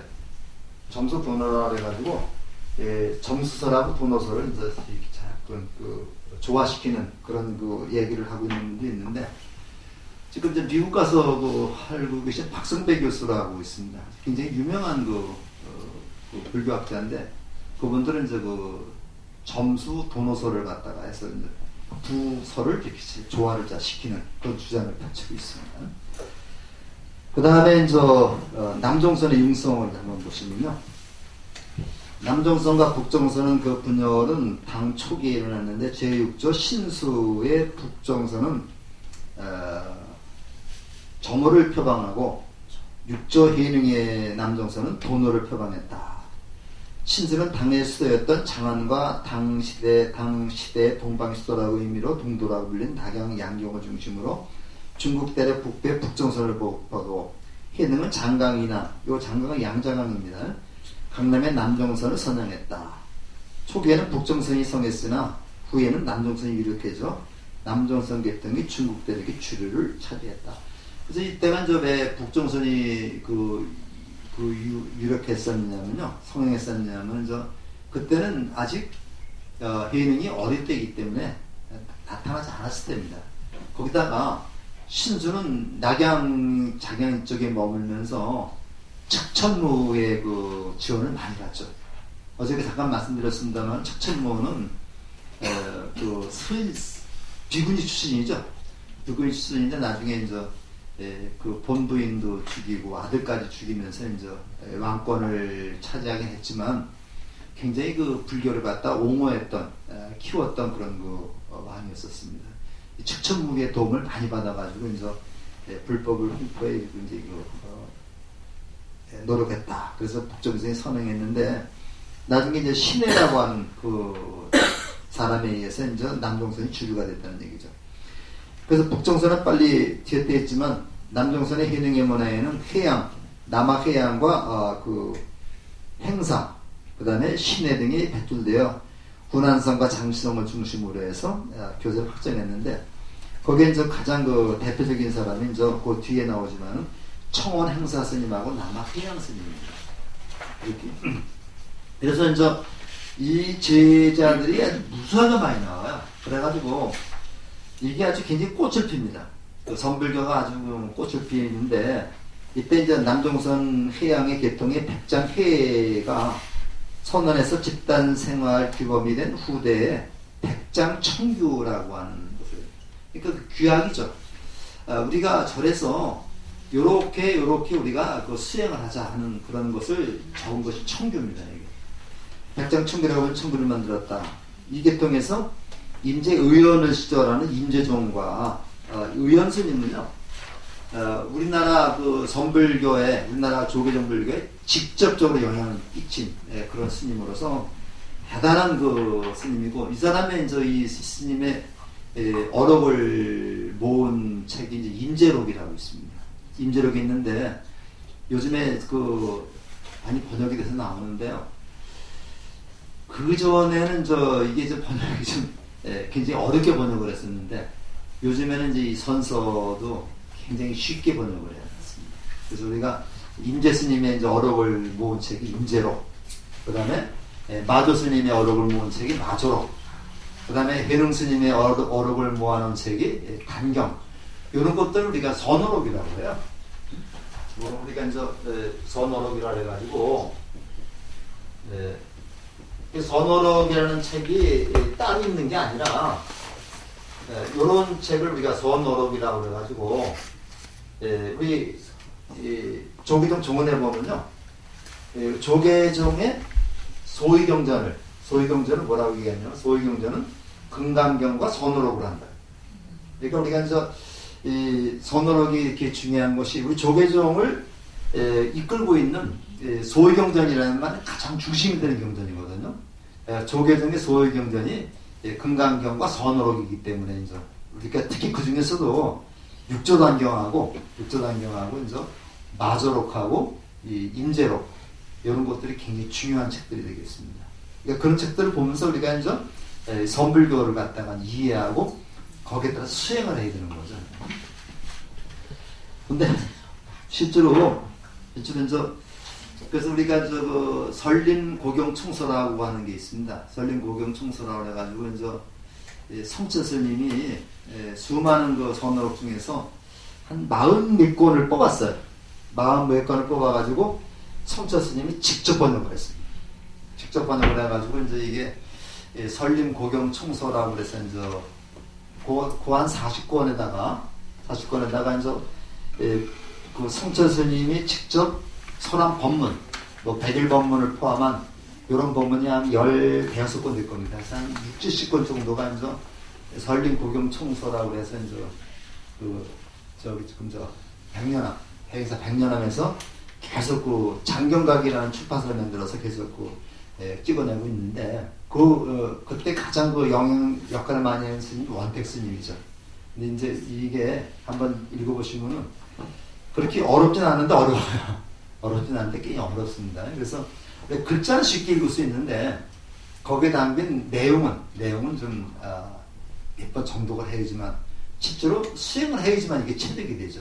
그래서 우리가 이제 머리로만 하는 불교와 이거를 몸으로 실천하는 불교가 달라야 되죠. 그래서 머리로만 하는 그런 불교는 죽은 불교입니다. 죽은 불교고 몸으로 직접 실천하는 그런 불교가 이제 사는 불교고 앞으로 우리가 추구해야 할 불교가 아닌가라는 생각이 들어요. 아마 그 불교 방송에서 이제 큰 스님들이 나와서 좋은 법문을 하신다 하더라도 그 실천으로 이어졌을 때 가치가 있는 거죠. 배가 고픈 사람한테 밥이라는 것의 이점은 암만 설명하면 소용이 없습니다. 직접 뭐가 필요해요? 밥 한 걸 떠줘야 있다는 거죠. 그래서 우리 불교가 바로 그런 그 실천적인 면이 좀 부족하지 않나 그런 생각을 한번 해봅니다. 그래서 이제 이게 덧발전해가지고 이제 그 임재종 뭐 위양종이 나왔고, 남동산 계통에서는 동산 양계와 조산 분종에는 조동종, 뭐 운문종, 그다음에 법안종이 뭐 성립이 됐다. 그래서 그 뒷페이지에 이제 도표입니다 이게. 그래서 위양종, 임재종, 조동종, 운문종, 법안종을 오가라고 그래요. 오가라고 그러고, 그래서 여러분들이 그 도표 보시면요, 저 맨 밑에 보면은 그 운문종이라고, 맨 밑에 운문종이라고 돼 있죠. 운문종이라고 이제 그 계통이 쭉 돼 있고, 그 다음에 이제 법안종이라고 있습니다. 법안종이 있고, 그 밑에 이제 조동종이라고 돼 있고요. 그 다음에 이제 위양종이 있고, 맨 오른쪽에 임재종이 있어요. 이것은 이제 오가라고 얘기합니다. 5개의 중요한 종파다. 근데 이 중에서 가장 중요한 게 임재종입니다. 근데 나중에 임재종에서 거기 이제 그 도표를 보면은 그 중간쯤에 임재의원 스님 나오죠. 임재의원 스님의 이제 쭉 나오다 보면 이제 그 석상 초원이 나오고 그 제자의 양기 방해하고 황룡 해남이 나옵니다. 그래서 양기 방해에 의해서 새로운 종파가 이걸 양기파라고 해요. 양기파라고 그러고, 그 다음에 황룡 해남 스님에게서 황룡파가 나오게 되죠. 그래서 운문종, 법안종, 조동종, 위양종, 임재종, 오가. 그 다음에 양기파하고 황룡파는 임재종에서 분할돼 나오는 겁니다. 요걸 우리가 이제 포함해서 7종이라고 말하죠. 그래서 오가 7종이라고 하는 것이 중국 전불교의 아주 번맥이라고 볼 수가 있습니다. 그런데 이 황룡파는 얼마에서 없어져 버려요. 없어져 버리고 양기파가 성행하게 되는데, 양기파 성행하게 되는데, 양기파의 이제 그 번맥을 이제 이어온 사람이 누구냐면 저기 도의선사입니다. 신라마의 도의선사가 돼가지고, 요 다음 맨 밑에 12페이지라는 곳에 이 페이지 보면 이제 6번의 선종의 한국전례가 나오죠. 그래서 선종의 한국전례는 당나라의 서당 지장에게서 복을 받아가지고 784년에 신라로 귀국한 선덕왕은 요거는 선덕여왕이 아니고요. 신라 말기에 선덕왕이라는 왕이 또 있었어요. 그러니까 그게 이제 선덕여왕은 그 통일신라 이전의 왕이죠. 선덕여왕, 진덕여왕, 뭐 그다음에 이제 무열왕 나오는데, 선덕왕은 저 뒤 신라 말기가 되겠습니다. 뭐 진성여왕 막 거의 비슷한 시기였던 것 같아요. 그래서 선덕왕 때 신라로 귀국한 도의를 그 시조로 가지산문에서 시작됐다. 이후 그 남북국 시대 말기와 고려 초기에 그 부산선문이 성립되어 한참 번성했으나 점차 쇠퇴했다. 그래서 우리 그 한국 불교에서 조계정에서 이제 그 종조로다가 수상받는 사람이 도의선사입니다. 도의선사인데, 이 도의선사가 이제 신라 말기의 그 사람인데, 이분이 이제 어디서 수행을 했느냐면요, 설상 가다 보면 양양이라는 데 있어요. 양양, 속초 가기 전에 양양이라는 데가 있는데, 그 양양에 옛날에 이제 그 속초공항 있던 데로다가 쭉 가면은, 거기 이제 지금도 있습니다. 거기 막국수 촌이 있어요. 그래서 나도 옛날에 거기 가면 거기 좀 많이 갔었는데, 막국수 촌이 이제 있고, 거기다 가면 거기가 무슨 절이더라, 내가 지금 진전사라는 절이 있습니다. 진전사라는 절이 있는데, 여기를 가면요, 여기 가면 우리 옛날에 이런 스님 계셨죠? 아시나요? 이런 스님 사숙부죠, 사숙부. 사숙부 되시는 분. 그 다음에 뭔가 사형되는 분. 그러니까 우리가 법배로 쪽에 내가 스님, 나의 형벌 되는 분은 사형이라고 그래요. 그 다음에 작은 아버지 되는 분은 사숙부라고 얘기를 하거든요. 그 사용되는 분이 이제 여기 진전사 주질이 있어요. 진전사 주질이 계셔가지고 사습부 되는 분들이 거기서 찾아뵀는데 그분은 명주사라는 절에 있어요. 그 사습부 되는 명주사에 절에 있는데 요분은 약조를 많이 하시더라고요. 그래서 우리가 한번 성지순례 거기를 갈 때 이런 스님 모시고서 이제 명주사도 갔다가 또 진전사도 가서 이제 이분들을 마신 게 있는데 또 진전사는 절에 가면요 도의국사 부도가 있습니다. 부도가 있어갖고 거기를 뭐라고 얘기하느냐면 한국 조계종의 바상지라고 얘기를 합니다. 바상지라고 그러는데 여기 가보면 잘 알려져 있지 않아요. 알려지지 않은데 이 불교 문화에 좀 관심이 있는 분들은 답사를 많이 해요. 저는 몇 번 가봤어요. 몇 번 가서 우리 집사람하고 둘이 가서 한번 여기저기 좀 살펴보기도 하고 그랬는데 우리 한국 불교 조계종의 뿌리가 되는 곳이 바로 진전사입니다. 근데 여기서 도육사가 여기서 수행을 하시다가 여기서 돌아갔어요. 돌아갔는데 도육사 제자가 어디 갔냐면은 저기 전라북도 거기 가지산에 잠깐만 이거 생각이 보림사 장흥보림사 장흥보림사라고 있는데 여기를 나는 좀 성지대를 한번 갔으면 좋은데 이건 안 가더라고요. 이번에는 우문사를 간다 그러는데 장흥보림사에서 바로 뭘 열었냐면 가지산문을 열었어요. 우리 이거는 한국 불교에서 배우겠습니다만은 구산선문이라고 나와요. 구산선문인데 구산선문에 가장 먼저 선문을 열는 가지산문이거든요. 가지산문인데 여기 가지산에 보림사라는 절이 있는데 거기 가면은 이 대적광전이 있고 그 앞에 탑도 있고 저쪽에 대웅전을 따로 만들어놨습니다. 나중에 만들어놨는데 대적광전 그 앞에 가면 약수가 있습니다. 약수가 있어서 거기 그 스님인가 그분 말씀을 들어보니까 세계적인 약수라고 그래요. 그래서 한번 먹어봤더니 그 밑에 물고기가 살고 있더라고요. 약간 비릿한 냄새가 나긴 나는데 그것도 세계적으로는 유명한 약수라 해가지고 마시고는 않는데 좀 개운치 않더라고요. 그래서 우리가 그런 역사적인 데를 한번 이렇게 좀 살펴보는 게 참 좋죠. 그리고 그 다음에 실상사라고 또 남원에 있죠. 남원에 실상사에서 실상산문이 그랬는데 실상사 가면 도법스님이 또 계세요. 그래서 저는 실상사 가서 이 도법스님도 좀 뵀습니다. 도법스님인데 그분은 항상 누더기 옷을 거치고 다니면서 지리산 거의 절에 안 계세요. 그래서 그것은 조계종 화정위원회 맡고 계시죠. 근데 지리산 돌면서 생명존중 이걸 갖다 운동을 펼치고 있는데 실제로 우리 불교를 실천하는 분 중에 한 분이 되겠습니다. 나하고 나이가 동갑이구나.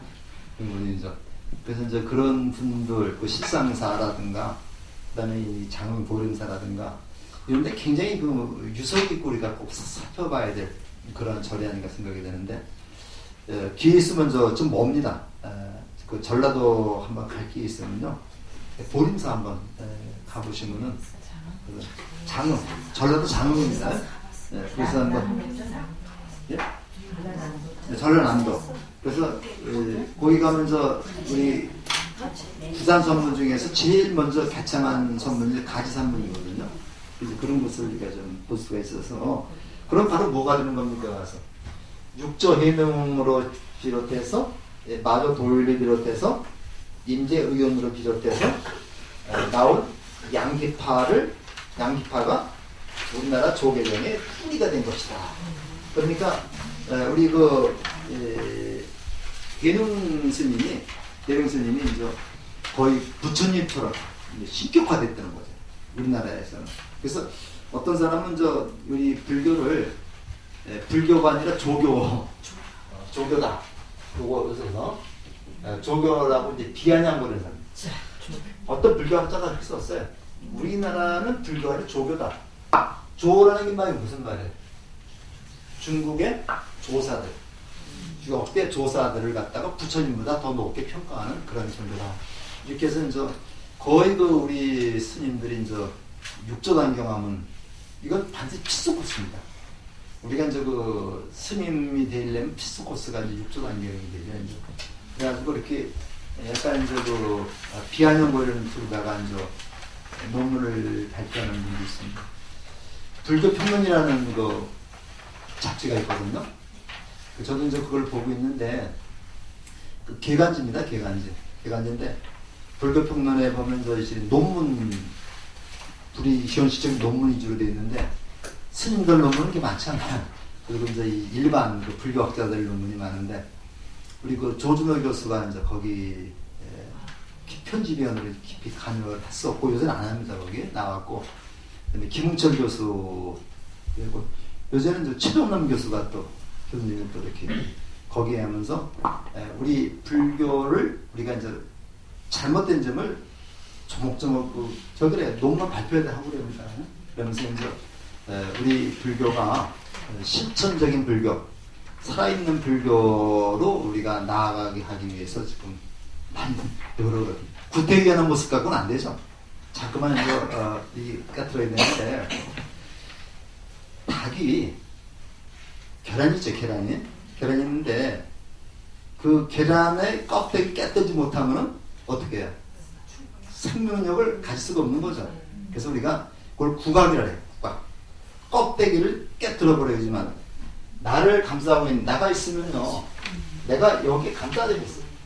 이게 고정관념입니다. 이게 고정관념 속에서 내가 틀에 박혀 있으면은 절대로 발전할 수가 없습니다. 이 고정관념을 어떻게 깨뜨려 나오느냐? 이걸 깨뜨려서 새로 창의적인 불교가 될 수 있는 거죠. 그래서 우리가 이제 이번에 총무원장도 새로 좀 이렇게 뽑히시고 그랬으니까 한번 굉장히 기대가 큽니다. 그건 이제 제가 볼 자들도 좀 같이 스님들하고 마음을 합쳐가지고 좀 우리가 좀 해야 되지 않겠나 생각을 해요. 제가 아침에 제가 문자를 좀 받았는데요. 우리 그 포교사단 그 총무를 하고 계신 안심하고 살다가 안심하 아시죠? 네. 근데 여쭤봤는데 카톡이 몇 개가 왔더라고요. 그러면서 오늘이 저 해경청 청장 취임식이래요. 해경청 청장 취임인데 그래도 명색이 우리 스님이 이제 거기 경승실장을 맡고 있거든요. 근데 이제 너무 조용하다고. 그래서 우리가 이제 보면은 어떻게 해야 되느냐고 그래서 이제 문자가 왔더라. 그래서 우리 종무소에도 보니까 스님을 초청하는 공문이 안 왔어요. 안 왔는데 가서 우리가 갈 수 없는 거잖아요. 그리고 이게 명색이 그래도 우리 그 경승실장이 우리 스님인데 그래도 초청장이 와야지 뭐 가서 좀 끼잖아요. 근데 그 해경청은 이거 정부기관이죠. 인수시대 기관이 아니라 그러니까 중요한 사람들을 많이 올 텐데 그중에 하나도 우리 끼지 못했단 말이에요. 그래갖고 이제 우리가 둘째 주, 넷째 주 목요일 날 이제 해경청 가서 법회를 하는데 그래도 가서 이제 우리 할 일은 해야 되지 않겠느냐고 해서 이제 좀 제가 답을 줬는데 뭐 남이 알아주든 안 알아주든 간에 우리가 가서 그 불자 한 명이라도 오면 같이 이제 우리가 같이 하면서 우리 불자가 키워나가는 게 더 바람직하지 않을까. 저도 한 2번 갔었는데요. 한 100명 오더라고요.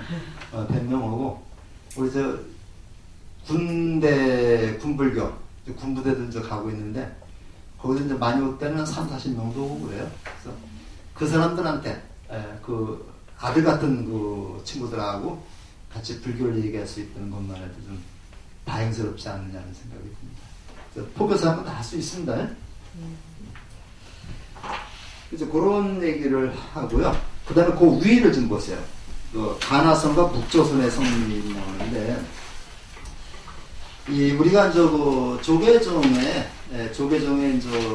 그 공식적인 수행 방법으로 가나선을 얘기를 하고 있습니다. 이제 가나선을 얘기를 하는데, 이거는 가나선만 저기라는 건 아니죠. 가나선인데, 이것도 공안이라고도 그래요. 이제 요거를 화두라고 얘기를 합니다. 화두 또는 공안이라고 말하는데, 화두를 들고, 화두를 살펴가면서 이제 계속 선정해 드는 그런 것을 가나선이라고 그래요. 조계성에서 주장하는 가장 대표적인 수행 방법입니다. 그래서 우리 이제 스님이 선빵 만드신다 그러죠? 여기서 보는데, 이겁니다, 이거 가나선. 이건데 이제 우리가 화두 참구라 해가지고, 개에게는 불성이 있느냐, 개에게 왜 불성이 없다고 했느냐, 이목고, 이런 거 가지고서 계속 그 의심을 품어가는 겁니다. 품어가면 어느 때 딱 이제 뭐가 소식이 온다고 그래요. 그래서 그거는 진짜 지도를 잘해야 됩니다. 근데 이걸 할 때 이제 수식관이라 해가지고 숫자를 하나부터 몇 가지 세우고 또 이게 굉장히 중요하거든요. 숫자를 세우면서 호흡법을 다 조정을 해야 되는데 이거 잘못하면은 몸이 다 고장이 나버립니다. 그래서 우리가 이제 참선을 할 때도 그냥 앉아만 있다가 참선이 되는 건 아니죠. 그렇게 하면서 호흡 조절해 가면서 이걸 해야 되는데 이거 아무나 지도할 수 없는 겁니다. 용화세에서는 아마 잘 지도하는 모양인데 이렇게 하면서 내가 자기 자신을 되돌아보는 반조라고 그래. 반조. 내가 나를 되돌아보면서 나의 본성, 내 속에 있는 두성을 내가 찾아가는 겁니다. 그러면 내가 되는데 내가 한만 부처라고 하더라도 내가 부처임을 인식하지 못하면, 알지 못하면 나는 부처 노릇 못하는 거예요. 법화경에 보면 의주유라고 하는 비유가 있어요. 의주유라고 해서 의주유라는 요거 의주유입니다.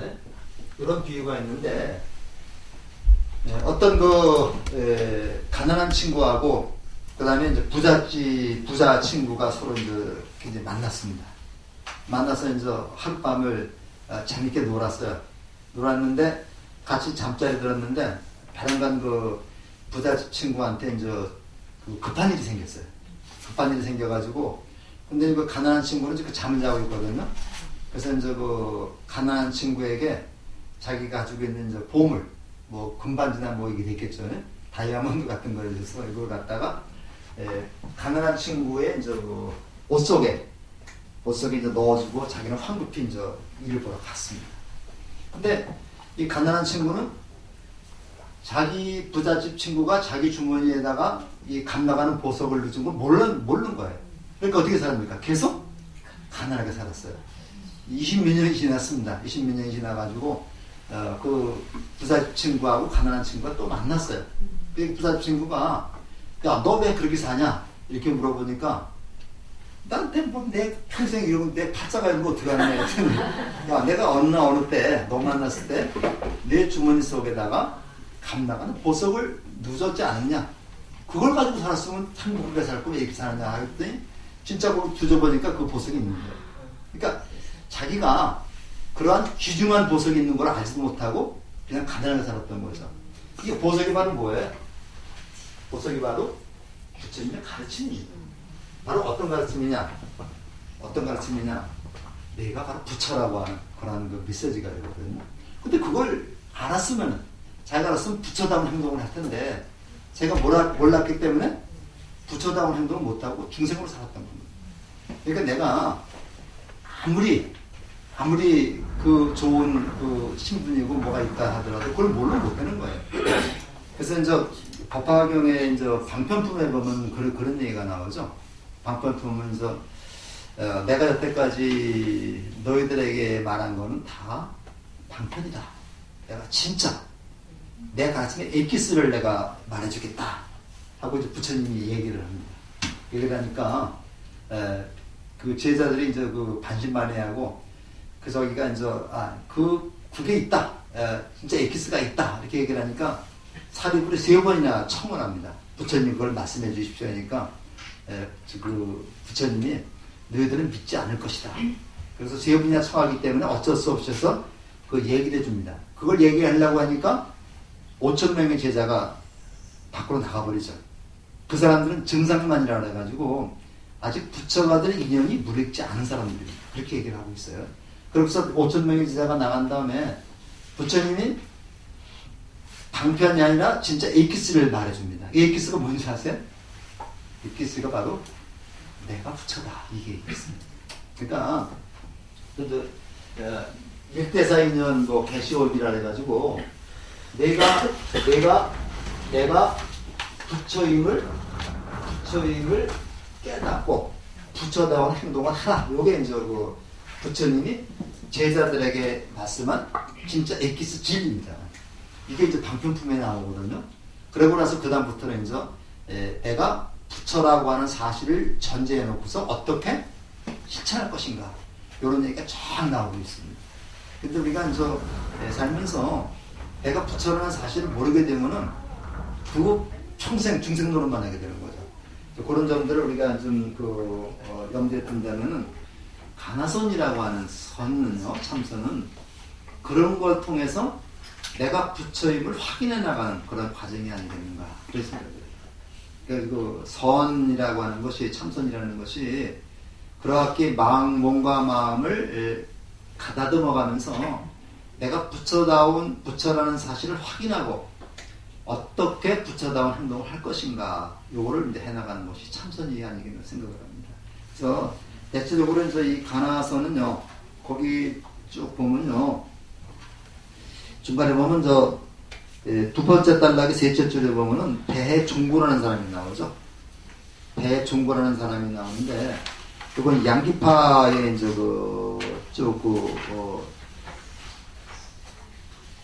법맥을 이어받은 스님인데 대종고 스님의 이제 요때 와서 가나산이 확립이 됩니다. 그래서 그 가나선의 이제 중심이 되는 그 이론서가 이제 그 선요라는 책이 있거든요. 선요라는 책하고 서장이라는 책이 있습니다. 이제 둘 중에 하나는 우리가 종고 스님이 쓴 건데 선요라는 책하고 서장이라는 서장이라는 책은 편지입니다. 편지인데 요 두 책이 가나선의 그 교과서입니다. 그래서 우리가 이제 스님들이 요거 열심히 또 공부하고 있어요. 그 다음에 쭉 내려오면요, 우리가 이제 또 묵조선이라는 게 나와요. 묵조선이 나오는데 묵조의 그 조라고 하는 말이 이제 묵은 아무 말도 하지 않는 거죠. 아무 말도 하지 않고 자기 자신을 비춰보는 겁니다.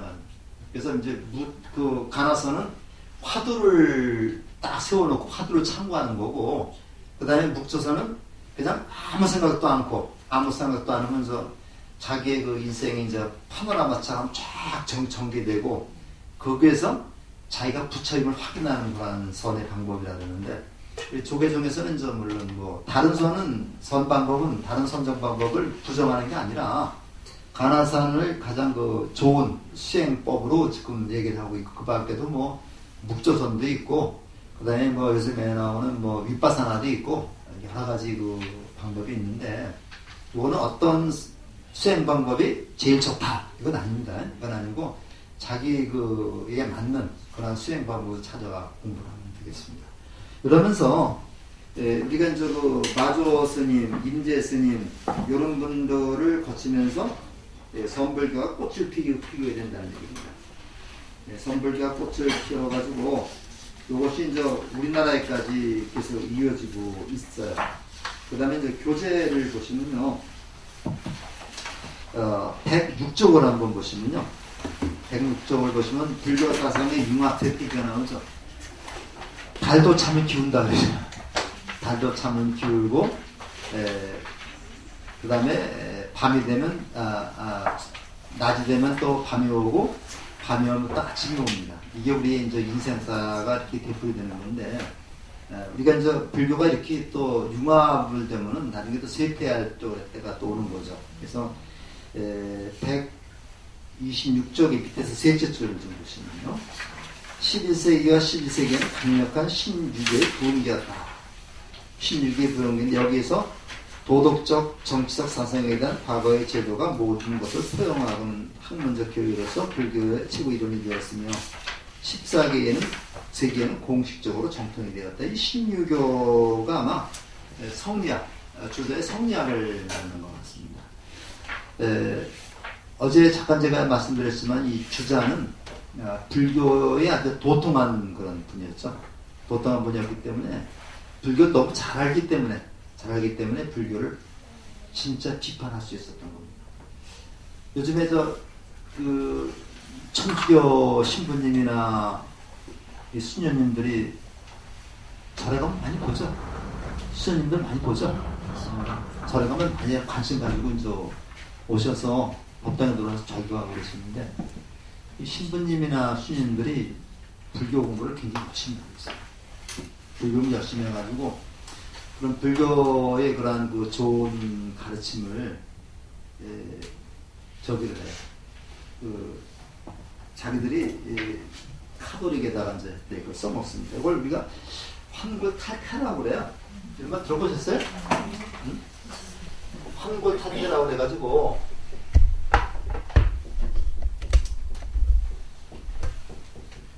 이게 굉장히 무서운 겁니다. 이게 환골탈태 이건 뭐야? 뼈를 바꾼다. 뼈를 바꾸고 요 태가 이거 아인라는 게 태죠. 네. 태를 빼앗아 간다. 그러니까 우리가 이제 불교에서 핵심이 되는 가르침을 자기의 가르침을 바꿔버리고 그 다음에 불교의 그 아주 핵심이 되는 엑스가 되는 걸 갖다가 뺏어서 자기 사상을 삼는 겁니다. 요게 이제 우리가 모방에 우리가 이제 새로운 곳을 창조할 때 모방에서부터 이것이 더 발전해서 있게 되는 건 창조가 됩니다. 그래서 우리가 이제 되게 문학 공부 같은 거 할 때 환골탈태라는 말을 많이 써요.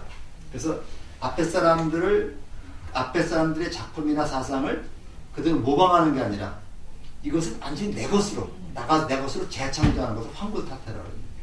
그래서 우리가 이제 그 주자라고 하는 그 사람이 유교라고 하는 그 가르침을 원래 유가 아니라 유교가 아니라 이제 옛날에 이제 우리나라에서는 교라는 걸 안 썼어요. 유가 도가 불가입니다. 이렇게 써서 이 유교라고 하는 것이 하나의 생활 윤리였었는데 요거를 불교의 이론을 받아들였고 화엄경 이론을 받아들여 가지고 요거를 철학적으로 체계화시킨 겁니다. 이게 신철학이고 이게 성리학이죠. 그러면서 성리학이 부흥을 하게 되면서 상대적으로 뭐야? 불교가 침체하게 되는 겁니다. 우리 역사에서도 많이 봤죠. 우리 역사에서도 이제 고려 징협의 성리학이 돌아오면서 불교가 침체하고 그래서 조선시대에는 완전히 유교국가가 되어버리는 그런 과정입니다. 그리고 그런 과정을 똑같이 겪는데 항상 그 보름달이 지나면은 우리가 이제 그 하연달, 초승달을 가서 염두에 두어야 돼요. 염두에 두어야 되는데 그렇게 가면서 이제 그 불교가 서서히 쇠퇴하기 시작한다는 그런 얘기입니다. 그래서 그 128쪽에 이제 두째 달락을 보면요. 첫째 줄 보면 이 시기 전반에 걸쳐 불교는 끊임없이 기울어져 가고 보편적인 교회로서 유교가 부활하고 체계화되면서 상류계급의 생활을 지배하게 되었다. 이 신유교의 정통은 과거제도에 기반이 되었고 과거제도 기반이 됐습니다. 그래서 과거제도가 나온 겁니다. 기반이 되었고 문관의 표준적 이념이 되었다. 그리고 중국 고대의 전통으로 복귀하려는 경향이 고조된 것이 불교가 쇠퇴한 또 다른 요인이었다.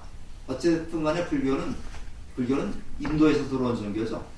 그렇기 때문에 이제 쇠퇴될 수밖에 없었고 공자님이 이제 그 유가의 그 중심인물인데 그 논어를 보거나 이제 그 유교 경전을 보면요. 공자님이 가장 이상적인 사람으로 생각했던 분이 어떤 분이냐면요. 제왕으로는 요임금하고 순임금입니다. 요임금하고 순임금이고 사람으로서는 주공이라고 했어요. 주공인데 주나라를 세운 왕이 이제 그 무왕이죠.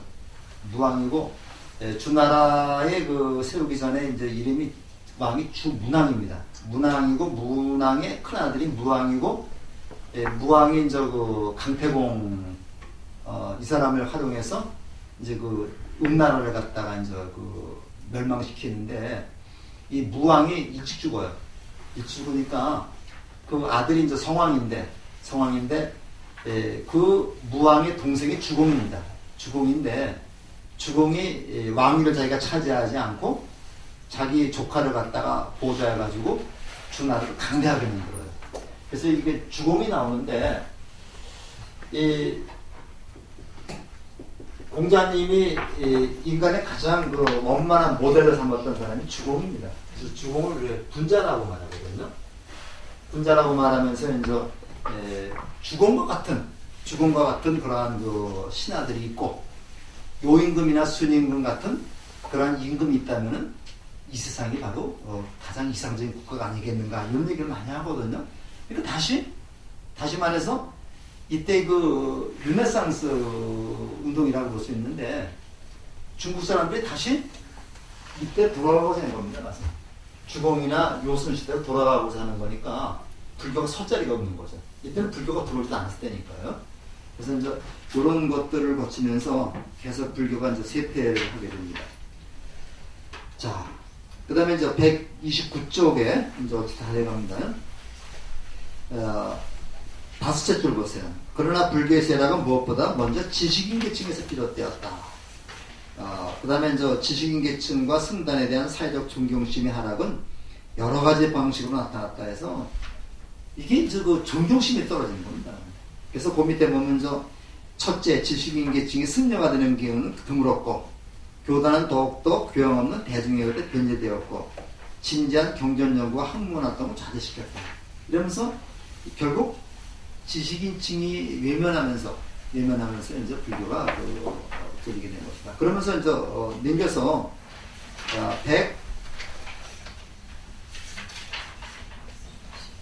132쪽인가요?